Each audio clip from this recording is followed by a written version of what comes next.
On February 19, 1942, President Roosevelt signed Executive Order 9066, which led to the removal of 120,000 Japanese Americans from their homes to be falsely imprisoned. Over 285,000 people of Japanese ancestry were impacted by the executive order. Their loyalty was questioned, and their status as citizens was degraded by their own government.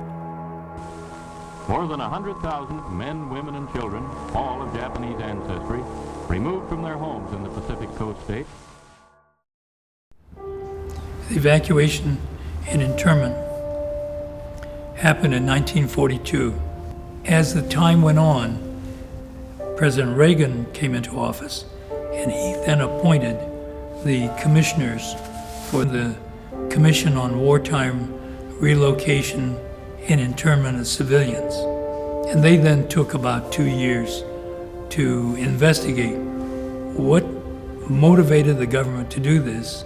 And it came about because of historical racial discrimination, wartime hysteria, and weak political leadership. Well, in school you have civics classes. You read about, our government and how it works, the Constitution and the Bill of Rights, and you come home and I engage my father in conversation, and it wasn't what happened to us during the war, wasn't the way America is supposed to work. One thing that really bothered me is the fact that they did not teach anything about 9066 or internment camps or the 442nd Regimental Combat Team. There's a huge black hole in our history books when it comes to what this country did to Japanese Americans during World War II. When I first learned about the executive order, it was in school. It was in our textbooks, but I remember it not being a very prominent piece of information in the books. And so, you only hear the sides about the negative sides of the Japanese attacking Pearl Harbor, for example, but you don't hear too much about, what happened to the Japanese Americans that were here. They did mention the executive order, and which is when I began wondering if, my family was affected by it. So I'm of Chinese and Taiwanese descent. Even though I'm not Japanese American, I feel like this relates a lot to me. I think it applies to all of us as Americans, that we can't let something like this happen in history again. It wasn't just a Japanese American struggle. It wasn't just a Japanese American incident, that it was something that all Americans have to face when we don't have any strong collective voice.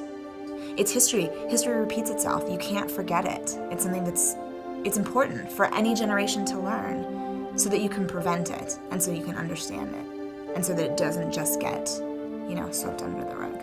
We're in a day and age right now where YouTube and Facebook and MySpace, all of these sites are incredible ways for us to share information, and videos like this, even if they're just a few minutes long, can really, really impact not just a small group of people here, but the entire world. In conjunction with the 70th anniversary of Executive Order 9066, the Japanese American National Museum is launching its newest initiative, the Remembrance Project, which allows individuals and families to remember and to pay tribute to the unique experiences, stories, and accomplishments of family members, friends, and other individuals impacted by World War II.